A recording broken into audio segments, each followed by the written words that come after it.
আল্লাহ রাসূল সাল্লাল্লাহু আলাইহি ওয়াসাল্লাম জানায় দিলেন উম্মতেরা, আল্লাহ সুবহানাহু ওয়া তাআলা লাইলাতুন নিসফি মিন শাবান, শাবানের মধ্য রজনীতে, যেটা আমরা বাংলাদেশে সবাই সচরাচর আমরা চিনি, প্রতিনিয়ত আমাদের কানের মধ্যে ভাসে শবে বরাতের রাত। এই রাতে আল্লাহ সুবহানাহু ওয়া তাআলা কোটি কোটি মানুষকে আল্লাহ maaf করে দেয়। এক নম্বর, আল্লাহ সুবহানাহু ওয়া তাআলা ওই নাফরমানিকে maaf করে না যে ব্যক্তি আল্লাহ সুবহানাহু ওয়া তাআলার সাথে শিরক করে। আল্লাহ সুবহানাহু ওয়া তাআলা বলেন, বান্দারে সব গুনাহ তোমাকে maaf করব, কিন্তু দুটি গুনাহ আমি আল্লাহ কাবার গিলাফ ধরে কানলেও আমি আল্লাহ maaf করব না। এক নম্বর গুনাহ হলো ইন্নাশ শিরকা লাযুলমুন আযীম। বান্দা যখন তুমি শিরক করো, এই শিরকের গুনাহ খাস তাওবা ছাড়া যদি আমার কাবা ঘরের গিলাফটা জড়ায়া ধরো, যদি তুমি কাঁদো, যদি খাস তাওবা না করো, বান্দা তোমাকে আমি আল্লাহ maaf করব না। নাম্বার 2, বান্দা কোন বান্দার হক তুমি নষ্ট করলা, কাউকে কথা দিয়ে আঘাত দিলাম, কাউকে হাত দিয়ে আঘাত দিলাম, কাউকে জবান দিয়ে আঘাত দিলাম, কাউকে পা দিয়ে আঘাত দিলাম, কার টাকা নষ্ট করলা, কার সম্পদ নষ্ট করলা, ওই বান্দা যতক্ষণ পর্যন্ত তোমাকে maaf না করবে আমি আল্লাহ সুবহানাহু ওয়া তাআলা ততক্ষণ পর্যন্ত তুমি বান্দাকে maaf করব না। নাউজুবিল্লাহ। এক নম্বর আল্লাহ সুবহানাহু ওয়া তাআলা জানায়া দিলেন, যে ব্যক্তি শিরক করে, শিরকের বহু প্রকারভেদ রয়েছে। আমার সময় অল্প, যেই কারণে আমি শিরকের বিস্তারিত আলোচনা আপনাদেরকে আজকে শোনাবো না। আপনাদের ইমাম সাহেবের কাছ থেকে শিরকের অনেক প্রকার রয়েছে, সেই বিস্তারিত আলোচনাগুলো জেনে নেবেন। এটা আমার জন্য, আপনার জন্য অতি জরুরি। এটা গুরুগ্রামের জন্য, এটা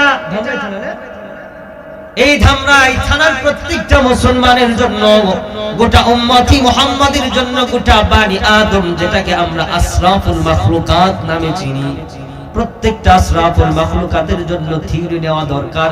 শিরক কাকে বলে? শিরক করলে ঈমান থাকে না। লম্বা কথা, আমি সেদিকে যাচ্ছি না। 2 নম্বর হলো আল্লাহ সুবহানাহু ওয়া তাআলার পয়গম্বর জানায়া দিলেন, নিরপরাধী হত্যাকারী একজন ব্যক্তিকে অযথা হত্যা করে ফেললাম, একজন ব্যক্তির কোনো পাপ নাই, কোনো দোষ নাই, কোনো অপরাধ নাই, তোমার মতের সাথে মিশলো না, তোমার কথার সাথে মিশলো না, তোমার পক্ষে সে আসলো না, যেই কারণে তুমি ঠাস করে তাকে মেরে দিলা, ওই ব্যক্তিকে আমি আল্লাহ সুবহানাহু ওয়া তাআলা শবে বরাতের রাতেও ক্ষমা করব না। নাউজুবিল্লাহ। এমন আছে না নাই? আছে না নাই? বহু আছে। খুনের উপরে খুন। ইসলাম বলে হত্যার বিপরীত হত্যা, মায়ের বিপরীত মায়ের। ইসলামী রাষ্ট্র যদি কায়েম হয়ে যায়, আল্লাহর কসম দিয়ে বলি, আল্লাহর জমিনে অন্যায় ভাবে কোন বাপের বেটা নাই সে কাউকে হত্যা করবে, ঠিক কিনা? এই জন্য আমরা একবার দেখতে চাই ইসলাম ক্ষমতায়, ঠিক কিনা? চান না? হোক, ভালো হবে। রাত্রে 2টা 3টা 4টার সময়ও আমার স্ত্রী, আমার মা, আমার বোন রাস্তায় চলাফেরা করবে, কোন কুকুরের ছানা নাই, ছানা বললে ভুল হবে, কোন কুকুরের বাচ্চা নাই, আমার মা বোনের দিকে চোখ রাঙিয়ে তাকাবে। চোখ রাঙিয়ে তাকানোর তো দূরের কথা, মনের ভিতরে জল্পনা কল্পনা আনারও সৎ সাহস পাবে না, ঠিক কিনা? এটা ইসলামী রাষ্ট্র, এটা হচ্ছে ইসলামের পাওয়ার, এটা হচ্ছে ইসলামের ক্ষমতা। আল্লাহ সুবহানাহু ওয়া তাআলা বললেন,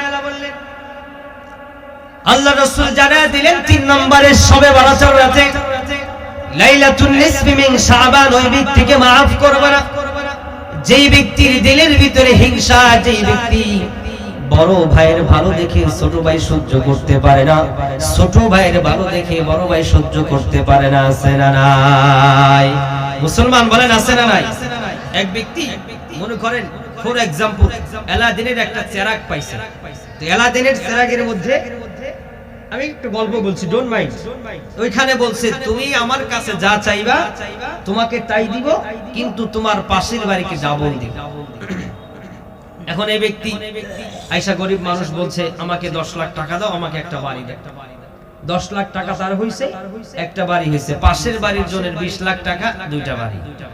এটা দেখে মাথা কি নষ্ট, এটা দেখে মাথা নষ্ট। তো বলে কি রে তোরে খুঁজে আনলাম আমি, তোরে পেলাম আমি, তোর পিছনে মেহনত করে আমি, আর ও মেহনত না করে ডাবল পায়, এটা তো আমার সহ্য হয় না। তাহলে কি করা যায়? ওকে যেভাবে হোক না কেন ওকে ডাবাতে হবে, ওকে দমন করতে হবে। এজন্য বুদ্ধি খুঁজে বের করলো, এ বন্ধু তোমার কাছে যা চাই তুমি তাই ওকে ডাবল মারো, আমার এক চোখ কানা করে দাও। এবার ওর কয় চোখ কানা হয়েছে? 2 চোখ, মানে ও এখন অন্ধ, ওর কিছুই দেখে না। এবার বুঝে মজা কত, সম্পদ চাষ শুধু না, এবার বুঝে ঠেলা কত। তো আমাদের ভিতরে এরকম হিংসুটে আছে না নাই? মুসলমান, আমি বাস্তব কথা বলছি, আছে না নাই? আল্লাহ সুবহানাহু ওয়া তাআলা পয়গম্বরের মাধ্যমে জানায়া দিলেন, যে ব্যক্তির দিলের ভিতরে হিংসি মহাসিন, যে ব্যক্তির দিলের ভিতরে বড় হিংসা, যে ব্যক্তির দিলের ভিতরে বড় অহংকার, আল্লাহ সুবহানাহু ওয়া তাআলা বলেন, তওবা যদি খাঁটি ভাবে না করতে পারো, খালেস ভাবে তওবা না করে ইসলামের খুঁটি তলে যদি না আসতে পারো, লাইলাতুল নিসফি মিন শাবানের রাতে কাঁদলেও বান্দা তোমাকে আমি আল্লাহ মাফ করব না। নাউজুবিল্লাহ। 3 নম্বরে গেল। 4 নম্বর, আল্লাহর পয়গম্বর জানায়া দিলেন, লাইলাতুল নিসফি মিন শাবান, শাবানের রজনীতে যেই ব্যক্তি আল্লাহ তাআলার কাছে ক্ষমা চাবে না। 4 নম্বর হলো সেই ব্যক্তি, যেই বন্ধু, যেই ব্যক্তি আত্মীয়তার বন্ধুত্ব ছিন্ন করে দেয়, আত্মীয়তা টিকে রাখে না। আত্মীয় বাড়িতে আসলে সে কষ্ট পায়, আত্মীয় বাড়িতে আসলে সে মনের ভিতরে ক্ষোভ পয়দা করে যে ও কেন আসলো, ওকে দ্রুত দাঁড়া, আছে না নাই? বিশেষ করে ভাইয়ের বাড়িতে যদি বোন আসে, ভাইয়ের মাথা অটোমেটিক আস্তে আস্তে নষ্ট হয়ে যায়। কিন্তু আপনি দেখবেন, আপনি বোনের বাড়িতে যান, বোন যদি গরিব হয়, তবু আপনার বোন আপনাকে দ্রুত তাড়াহুড়া করে একটা ডিম হলেও ভেজে আপনাকে খাবার দিবে। আর যদি দেখে অনেক দিন পর আমার কলিজার টুকরা ভাই এসেছে, একটা মুরগি হলো তার জন্য জবাই করে ভালো করে আদর আপ্যায়ন করে। আর ভাইয়ের বাড়িতে বোন আসলে ভাইয়ের মাথা নষ্ট হয়ে যায়, ঠিক কি না? প্রিয় মা, প্রিয় বোন, আপনাকে বলছি, আপনি যদি আপনার স্বামী ইনকামের মধ্যে বারাকা দেখতে চান, আপনার স্বামীর ইনকাম মাসে মাসে বিলিয়ন বিলিয়ন বা লক্ষ লক্ষ বা যা আছে তার চেয়ে দ্বিগুণ যদি করতে চান, আপনার স্বামীকে বলেন তুমি তোমার বোনের সাথে ভালো আচরণ রাখো, আত্মীয় স্বজনকে বেশি বেশি বাড়িতে আনো, এতে তোমার স্বামীর ইনকামের মধ্যে যিনি বারাকা দান করবে তিনি কে? জোরে বলেন, তিনি কে?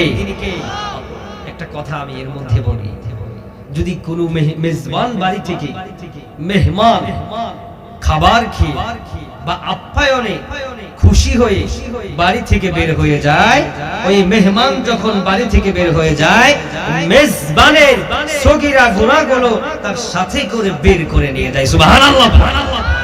তাহলে চিন্তা করেন, আপনি আমি মনের অজান্তে সগীরা গুনাহ কত করেছি জানি না, কিন্তু আত্মীয় স্বজন যদি আমার আপনার বাড়িতে আসে, সেই আত্মীয়টাকে যদি আমি ভালো করে আদর আপ্যায়ন করতে পারি, খুশি মনে যদি মেহমান মেজবানের বাড়ি থেকে বিদায় নিয়ে চলে যায়, আল্লাহর রাসূলের কথা আমি আপনাদেরকে শোনায়া দেই, ওই মেজবান, ওই মেহমান মেজবানের সগীরা গুনাহগুলো তার সাথে টেনে টেনে বাড়ি থেকে বের করে নিয়ে যায়। চিৎকার মেরে কোন সুবহানাল্লাহ।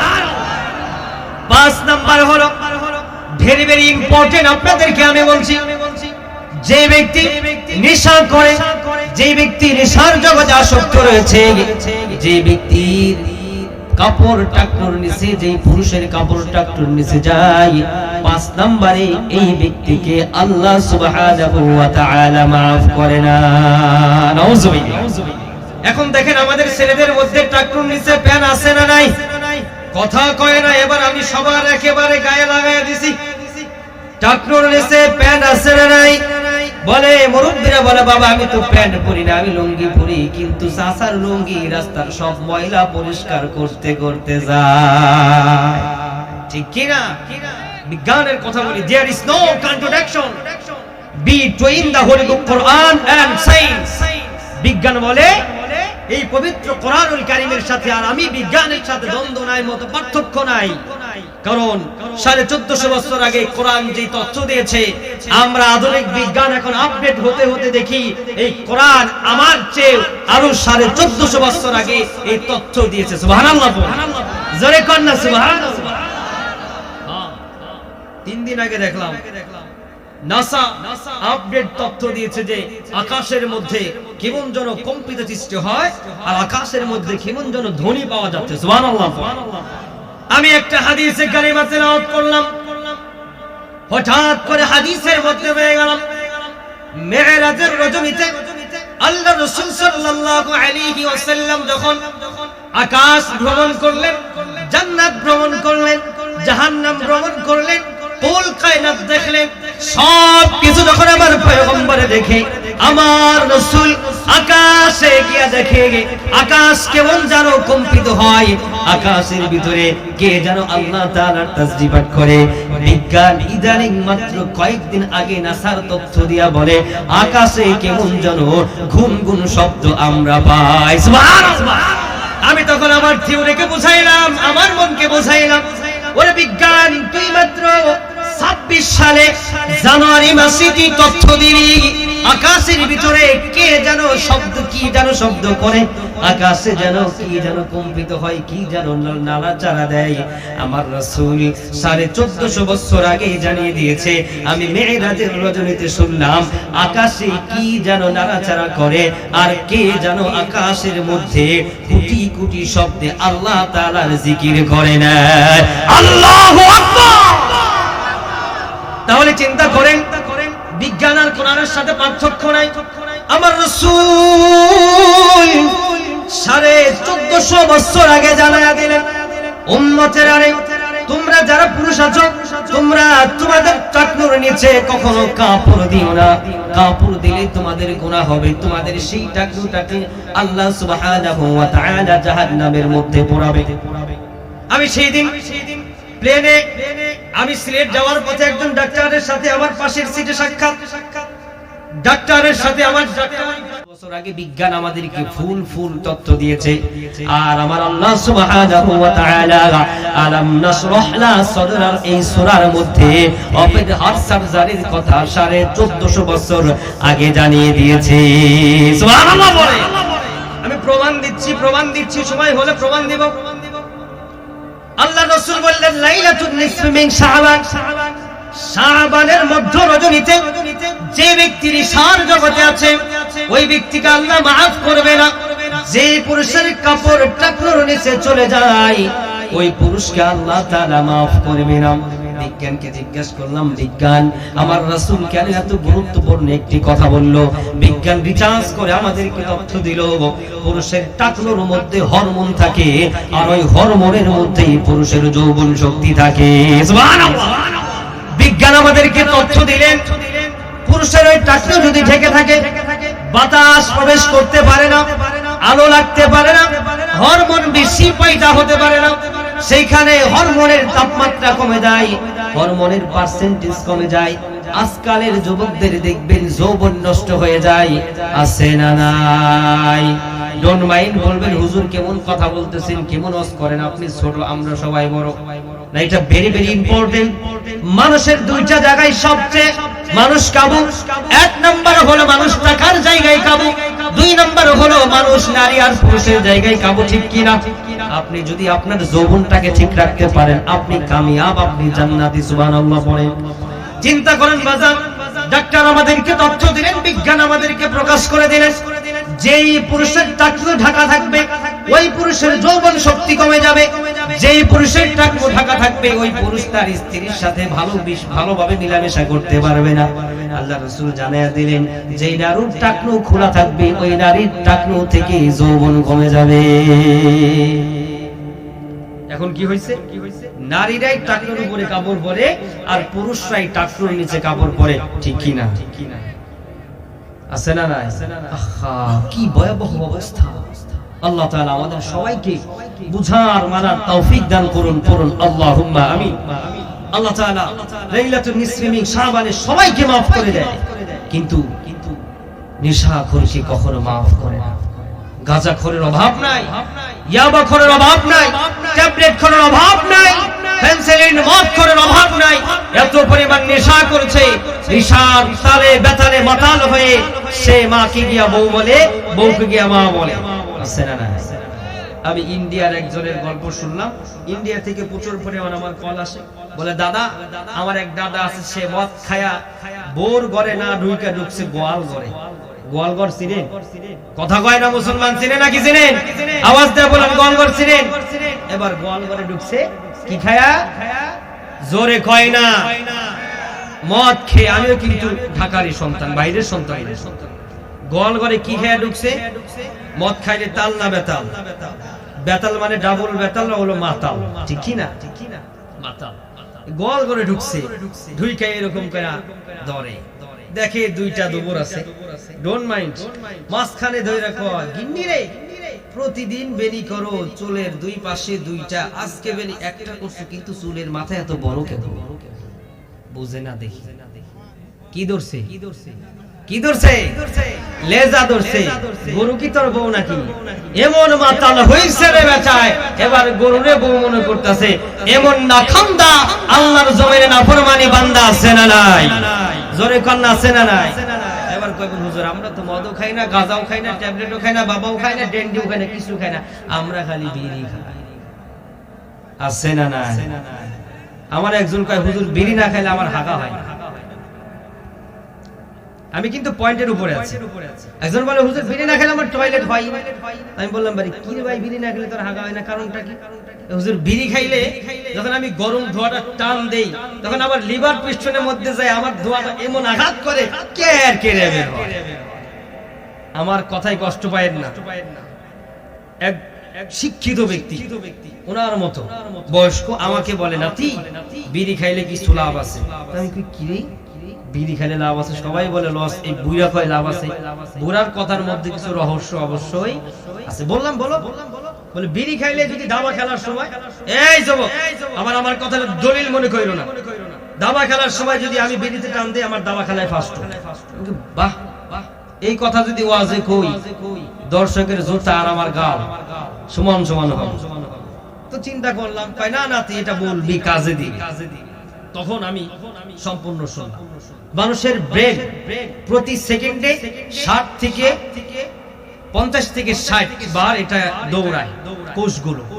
আর যখন বিড়ির ধোঁয়া যখন টান দেয়, এটা ব্রেনে গিয়ে হিট করে, প্রচুর আকারে হিট করে।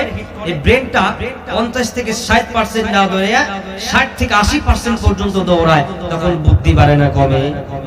জোরে কয় না বাড়ে না কমে? হুন্ডার এক্সেলেটর বা গাড়ির এক্সেলেটরে পাড়া দিলে যত জোরে পাড়া দেয় তত দ্রুত যায়। বিড়ির হিটে যত আমার ব্রেনের কোষ যত দৌড়ায় তত বুদ্ধি বাড়ে। আমি বললাম তাহলে তো ভালো কথা। এবারে বলে নাতি এবার শোনো, শেষ পর্যায়ে তোমার জিন্দেগিতে তোমার ব্রেনের কোষগুলো 100 কোটি বার দৌড়াবে। 50 বছর হায়াতে বিড়ি টানার কারণে তোমার কোষ 60% দৌড়াইলে তোমার 60 বছরের মধ্যে তোমার সমান সমান হয়ে যাবে, তোমার মৃত্যু হবে। যখন বিড়ি টানবা 40 বছরের মধ্যে তোমার ব্রেনের কাজ করা বন্ধ করবে। বাকি 10 বছর পুলাই তোমাকে পাগল বলবে, ছেলের বউ পাগল বলবে, মেয়ে তোমাকে পাগল বলবে, সবাই তোমাকে পাগল বলে। উঠতে লাগতি, বসতে লাগতি, খাইতে লাগতি, ঘুমাতে লাগতি, কারণ তুমি মেন্টাল, কারণ তুমি পাগল, ঠিক কিনা? এমন প্রমাণ আমার দেশে আছে না নাই? মুসলমান আওয়াজ দেয়া বলেন আছে না নাই? তাহলে আপনাদেরকে আমি বলি, বিড়ি খেলে আমার আপনার জিন্দেগিতে কোনো ভালো কিছু হবে না। যত আমি নিশার মধ্যে চলে যাব। আল্লাহ রাসূলের হাদিস থেকে উলামায়ে কেরাম তথ্য দিলেন, বিড়ি যদি একবার কেউ খায় তাহলে সেটা মাকরুহ। কিন্তু আমরা তো একবার খাচ্ছি না। এমন ব্যক্তি আছে যে বলল বিড়ি না খাইলে তার বাথরুম হয় না, তার মানে এটা আমাদের সেও বেশি নিচা হয়েছে। সকাল বেলায় ঘুম থেকে উঠে আগে বিড়ি ধরায়, তারপরে ব্রাশ করে। এমন মুসলমান আছে না নাই? তাহলে পেয়ারার হাজিরিন, আমার কলিজার টুকরা বাপজানেরা, আমার কলিজার টুকরা যুবক ভাইয়েরা, লাইলাতুন নিসফি মিন শাবান, শাবানের মধ্য রজনীতে আল্লাহ তাআলা 5 শ্রেণীর ব্যক্তিকে ক্ষমা করবে না। এক নম্বরে হলো যে ব্যক্তি শিরক করে, এই ব্যক্তিকে আল্লাহ সুবহানাহু ওয়া তাআলা শিরক করবে না, ক্ষমা করবে না। তাহলে চিন্তা করেন আমাদের ভিতরে শিরক আছে না নাই? এই যে পবিত্র কোরআনুল কারীম আমাদের মাঝে 1450 বছর আগে নাযিল হলো। কেন আসলেন?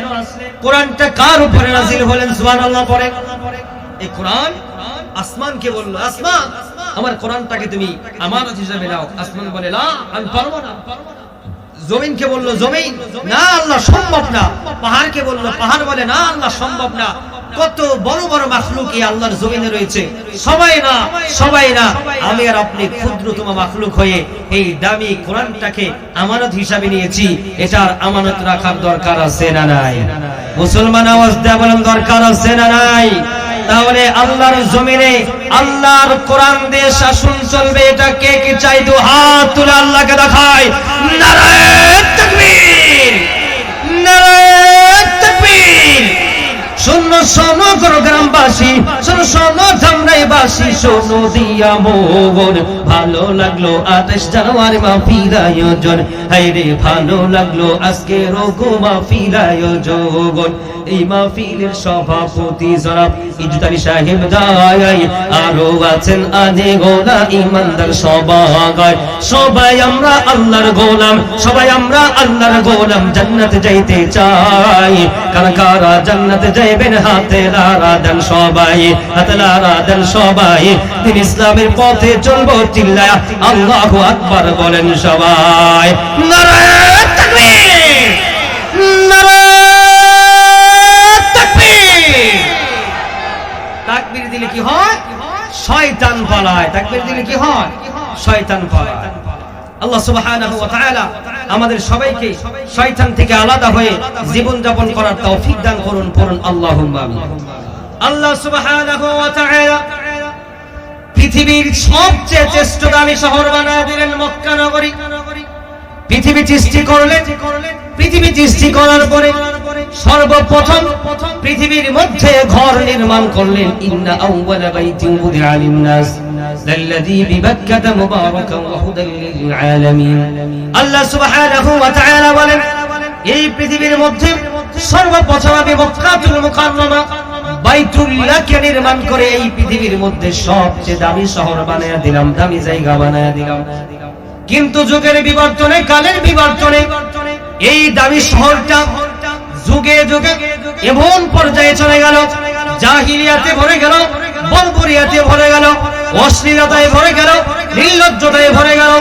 মা ছেলের সাথে জিনা করে, বাবা মেয়ের সাথে জিনা করে, ভাই বোনের সাথে জিনা করে, আপন ভাই আপন বোনকে মেরে ফেলে, পিতা আপন কন্যাকে জীবিত দাফন করে দেয়। এত জাহিলিয়াত, এত বর্বরিয়াত, এত নাফরমানি হয়ে গেল, নিকৃষ্টতম একটা শহর হয়ে গেল। যে শহর ছিল সব থেকে দামি শহর, আবার যেই ঘরটা সব থেকে দামি ঘর হয়ে গেল, ওই ঘরের ভিতরে ওই যুগের নিকৃষ্ট ব্যক্তিরা, ওই যুগের আবু জাহাল, উতবা, শাইবা, মুগীরা, তারা আল্লাহর ঘর বাইতুল্লাহর ভিতরে মূর্তিগুলো ঢুকায়া দিয়া শিরক শুরু করে দিলেন, পূজা শুরু করে দিলেন। আল্লাহ সুবহানাহু ওয়া তাআলা চিন্তা করলেন, এই যুগে তো অন্য কোন পয়গম্বর পাঠালে এই আরব শহরটাকে পরিবর্তন করতে পারবে না, একমাত্র পয়গম্বর পারবে। সেই পয়গম্বর হলো আমার আপনার পয়গম্বর, আমার আপনার দুঃখের দিনের সরদার, আমার আপনার দুঃখের দিনের উকিল, আমার আপনার নিদানকালের উকিল, আমার আপনার বিপদের মুহূর্তে যেই ব্যক্তিকে পাবো সেই ব্যক্তি হলো মুহাম্মদুর রাসূলুল্লাহ সাল্লাল্লাহু আলাইহি ওয়াসাল্লামকে মক্কা নগরীতে পাঠিয়ে দিয়া আল্লাহ তাআলা বললেন, হাবিব আমার। শহরের নামটা ছিল মক্কা। আপনার পদার্পণ পড়ার কারণে, আপনার কদম মুবারক এই মক্কা নগরীতে পড়ার কারণে আমি আল্লাহ সুবহানাহু ওয়া তাআলা এই নগরীটাকে আমি মক্কা রাখলাম না, আপনার ইজ্জতের কারণে আমি আল্লাহ তাআলা এটাকে মক্কা বানায়া দিলাম। সুবহানাল্লাহ। আল্লাহ রাসূল সাল্লাল্লাহু আলাইহি ওয়াসাল্লাম মক্কা নগরীতে আসলেন। মক্কা নগরীতে আসলেন মক্কা নগরীতে আসার সঙ্গে সঙ্গে আল্লাহর রাসূলের ইজ্জতের কারণে এই নগরীটাকে বানায়া দিলেন। আমার আল্লাহ বলে, বন্ধুরে, আপনি তো মক্কা থেকে আপনি কোরআনের কথা বলার কারণে, তাওহীদের কথা বলার কারণে, রিসালাতের কথা বলার কারণে আপনার আপন আপন ব্যক্তিরা আপনাকে তাড়ায়া দিবে, আপনাকে দূরে সরায়া দিবে। আপনি হিজরত করেন, আপনি ইয়াসরিফে যাবেন। ওগো রাসূল, আমি আপনার ইজ্জতের কারণে, আপনার মর্যাদার কারণে আমি ইয়াসরিফকে ইয়াসরিফ রাখবো না, আমি ইয়াসরিফ নগরীটাকে মদিনাতুল মুনাওয়ারা বানায়া দিব। সুবহানাল্লাহ পড়ে। সোনার মদিনা বহু দূরে, কিন্তু মদিনা হলো আমার অন্তরে, কিন্তু মদিনা হলো আমার অন্তরে, আমার অন্তর জুড়ে মদিনায় আছে রে, আমার অন্তর জুড়ে মদিনায় আছে রে।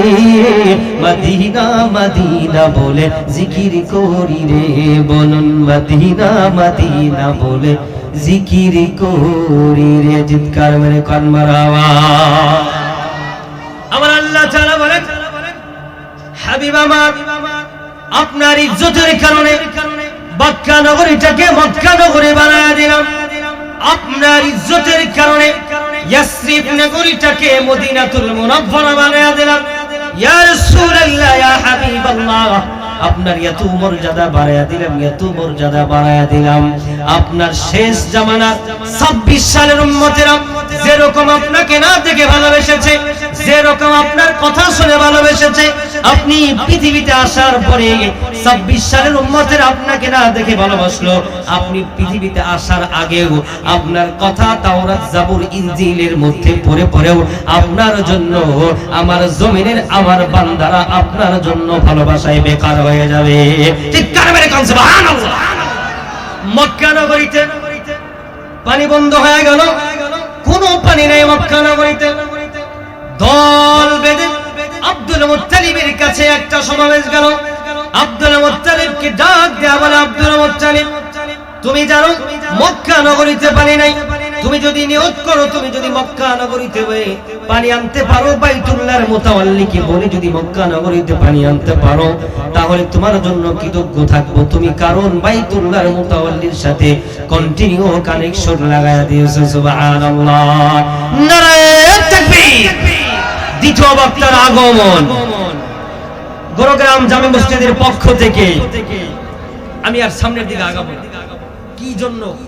আল্লাহ রাসূল সাল্লাল্লাহু আলাইহি ওয়াসাল্লাম পৃথিবীতে আসার আগেই তার জন্য ভালোবাসায় বেকারার ছিলেন, পাগল ছিলেন। যদি আবারও কখনো আপনাদের মাঝে আসি, তখন আপনাদেরকে শোনাবো কিভাবে আল্লাহ রাসূল সাল্লাল্লাহু আলাইহি ওয়াসাল্লাম পৃথিবীতে শিরক দূর করলো। শিরক কি বিস্তারিত আলোচনা করে আপনাদেরকে শোনাবো ইনশাআল্লাহ। তবে আমি চিনতাম না, মুহতারামকে আসার পরে শুনলাম আমার বাবার খুব কাছের মানুষ, বন্ধুবর। তাহলে আমার বাবার যেহেতু বন্ধুবর, তাহলে আমার তো চাচা, ঠিক কি না? হ্যাঁ, তো চাচা দাম চলে আসছে, আমি আর কথা বাড়াবো না, আপনাদেরকে একটা আমল দিয়ে যাই।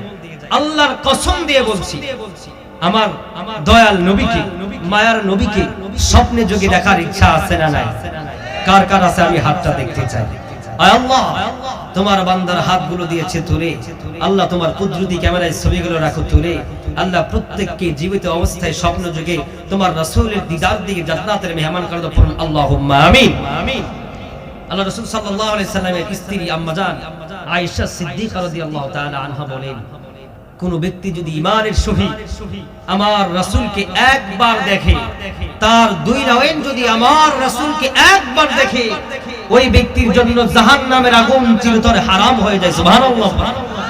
আম্মা জান আয়েশা সিদ্দিকা রাদিয়াল্লাহু তাআলা আনহা বলেন, তোমাদের একটা সূর্য আছে, যে সূর্য ওঠে সকালে, আমারও একটা সূর্য আছে, আমার সূর্য উঠে ইশারের নামাজের পরে।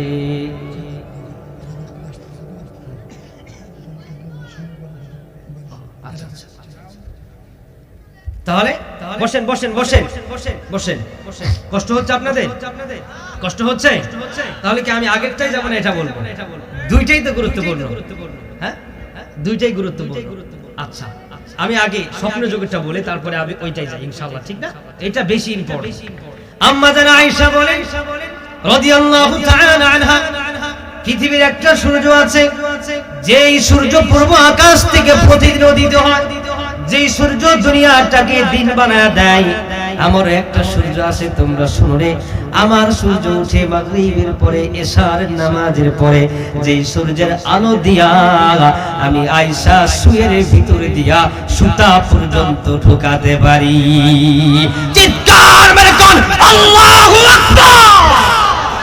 আরে কেমন নবী ছিলেন আমার রাসূল, যার চেহারা দেখলে বেলাল হাবশী রাদিয়াল্লাহু তাআলা আনহু বলেন, 3 দিন ধরে আমি কোনো খাবার খাই না, কারো কাছে কোনো খাবার পাই না।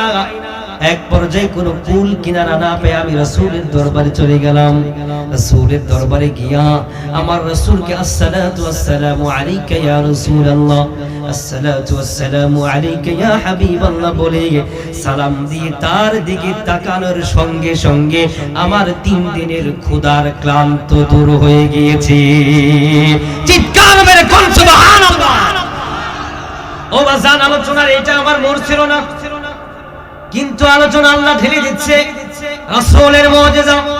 যতক্ষণ আমি আলোচনা করব, একটা করে মুজিজা শুনবেন, আকাশ পাতাল মুখরিত করে আল্লাহর জন্য সুবহানাল্লাহ পড়বেন। যে ব্যক্তি পড়বে না সেই ব্যক্তি আল্লাহ রাসূলের দুশমন মনে করবে, আর যে ব্যক্তি রাসূলের ভালোবাসা শুনে, রাসূলের মুজিজা শুনে আল্লাহর প্রতি শুকরিয়া আদায় করে, তার জন্য দোয়া করি আল্লাহ যেন তাকে মৃত্যুবরণের আগে আল্লাহ রাসূলের দিদার দিয়ে তাকে ধন্য করে দেয়। সুবহানাল্লাহ।